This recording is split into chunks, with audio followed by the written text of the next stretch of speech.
नमस्कार दोस्तों, मैं doctor Namita Kulshreshtha nanotech wellness से आपका अपने YouTube चैनल में हार्दिक अभिनंदन करती हूँ। दोस्तों, आज जो मेरा टॉपिक ऑफ डिस्कशन है वो है काकमाची या मकोए, जिसको शायद ही कोई जानता होगा। इतनी साधारण सी दिखने और उगने वाली ये औषधि हमारे जीवन में इतनी लाभप्रद हो सकती है, ये आपने कभी सुना भी नहीं होगा। तो दोस्तों, अपना टॉपिक शुरू करने से पहले मैं चाहूँगी कि आप मेरे चैनल को सब्सक्राइब करिए। मेरे द्वारा दी गई जानकारी अगर आपको अच्छी लगती है तो लाइक तो बनता है, और अगर आप मेरे द्वारा दी गई जानकारी से किसी का लाभ पहुंचाना चाहते हैं तो आप मेरे वीडियो को शेयर भी करिए। तो दोस्तों, स्टार्ट करते हैं। ये 1 वर्षायु या 2 वर्षायु पौधा है और 1 से 3 फुट इसकी जो है हाइट होती है, और ये छत्राकार आकृति का हो जाता है। ये पूरी छाते की तरफ फैल जाता है ये पौधा, और इसको सामान्य भाषा में काकमाची भी कहते हैं। अब हम चर्चा करेंगे इसके पुष्पों की। इसके पुष्प श्वेत वर्ण के होते हैं, गुच्छों में लगते हैं, और ये जो है इसके पत्ते 2 से 3 इंच लंबे होते हैं और 1 से 1.5 इंच चौड़े होते हैं। इसके फल स्टार्टिंग में ग्रीन कलर के होते हैं और जैसे जैसे पकने लगते हैं तो लाल, फिर बैंगनी और फिर काले हो जाते हैं, जिसका स्वाद खाने में खट्टा मीठा होता है। चूँकि ये पौधा है तो इसकी जो टहनियाँ और डालियाँ होती हैं ये ग्रीन कलर की होती हैं और बहुत ही कोमल होती हैं। तो अब मैं आपको इसका पौधा शो करती हूँ। देखिए, ये मैंने ला के रखा हुआ है इसका पौधा। ये देखिए, ये इसके पत्ते हैं, इसकी टहनियाँ ये देखिए हरी हैं बिल्कुल। इसके जो फल लग रहे हैं, देखिए अभी मैंने आपको बताया था ग्रीन है स्टार्टिंग में, और पकने के बाद भी इसमें फल लगे हुए हैं। ये रेडिश हो रहे हैं, देखिए ये रेडिश हो रहे हैं, और ये धीरे धीरे बैंगनी कलर के हो जाएंगे और फिर ब्लैक हो जाएंगे, और खाने में बहुत टेस्टी होते हैं। ये खट्टे मीठे होते हैं। ये देखिए इसकी जड़ है, इसकी पंचांग का प्रयोग किया जाता है। ये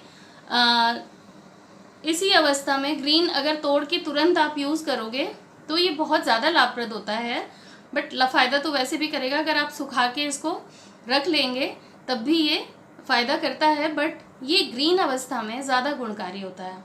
तो दोस्तों, आपने देखा ये मकोए का पौधा ये जगह जगह ऐसे ही उग जाता है। ये स्वतः उगने वाला पौधा है। तो दोस्तों, अब हम चर्चा करेंगे इसकी बोटैनिकल नेम की। तो जो बोटैनिकल नेम है इसका सोलेनम निग्रम, और इसकी फैमिली है सोलेनेसी। इसका बोटैनिकल नेम है सोलेनम निग्रम और फैमिली है सोलेनेसी। अब हम चर्चा करेंगे इसकी मात्रा की। इसके पंचांग को छाया में सुखाकर और चूर्ण बना के अगर आप रख लेते हैं तो वो मात्रा 4 से 8 ग्राम सुबह शाम खाली पेट जल से सेवन करनी चाहिए। और अगर आप इसका स्वरस बनाते हो तो स्वरस की मात्रा होती है 30 ml तक, और अगर आप इसका अर्क यूज़ करते हो जो कि बहुत ही ज़्यादा फ़ायदेमंद है, उसकी मात्रा होती है 30 से 50 ml, वो भी एम्प्टी। जैसा कि मैंने आपसे चर्चा की कि जो हरी अवस्था में मकोए होती है, इसका अगर आप डायरेक्ट सेवन करते हैं यानी कि इसका स्वरस निकाल के पीते हैं तो वो ज़्यादा लाभप्रद होती है कंपेयर टू द जो सुखाई हुई मकोए होती है।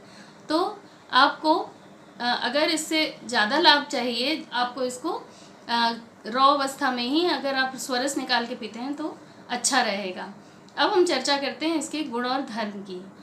जो मकोए होती है वो कटु होती, उष्ण होती है, लघु होती है और स्निग्ध होती है, और ये जो है यकृतोत्तेजक होती है, यानी कि ये आपके लिवर फंक्शंस को ये बहुत अच्छा करने वाली है।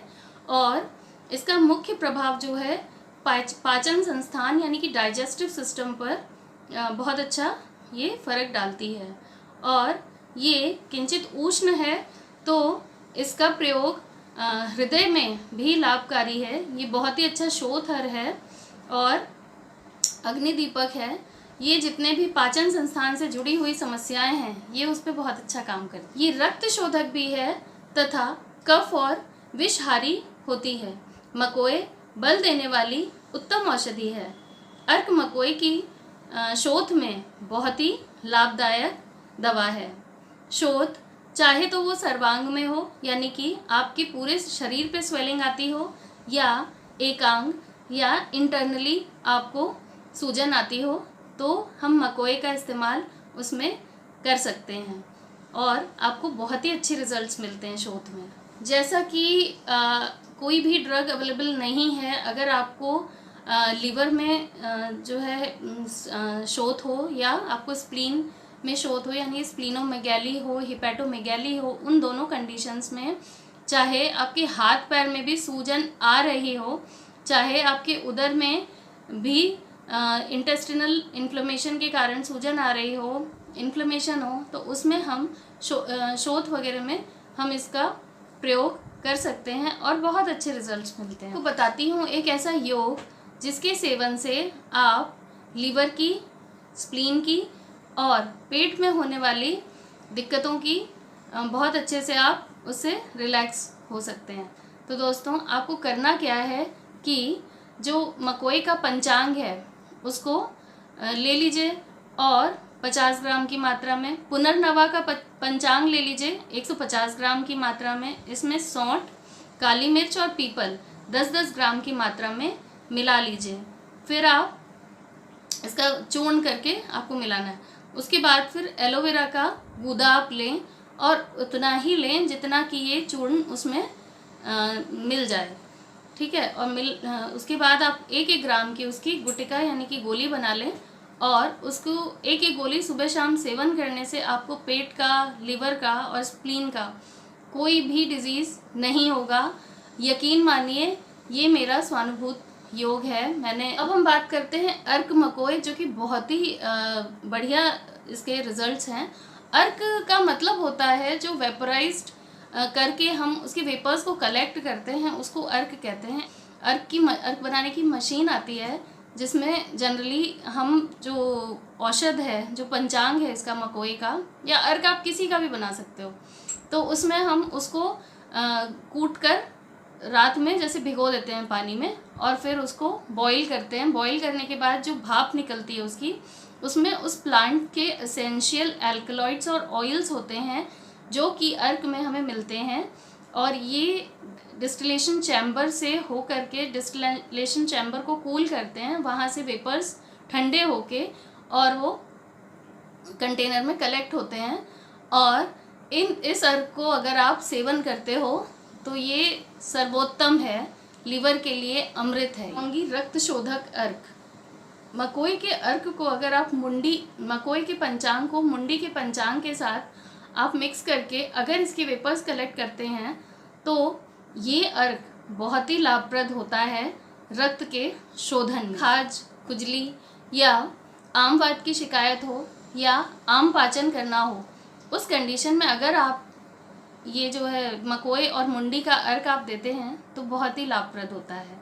इसकी मात्रा 60 से 120 ml आप मरीज़ को दे सकते हैं। जैसा कि मैंने पहले भी बताया, आप ये मकोए के अर्क को, मकोए के स्वरस को निकाल लीजिए, मकोए को ग्रीन लीजिए, ताज़ी मकोए लीजिए, उसको कूट पीस कर उसका स्वरस निकालिए और इसको थोड़ा सा गरम कर लीजिए। गरम करने के बाद 15 से 30 ml जो है इसकी मात्रा आप डेली सेवन कर सकते हो। तो दोस्तों, एंड करती हूँ मैं अपना वीडियो। मेरा वीडियो आपको कैसा लगा मुझे कमेंट बॉक्स में लिख के ज़रूर बताइएगा।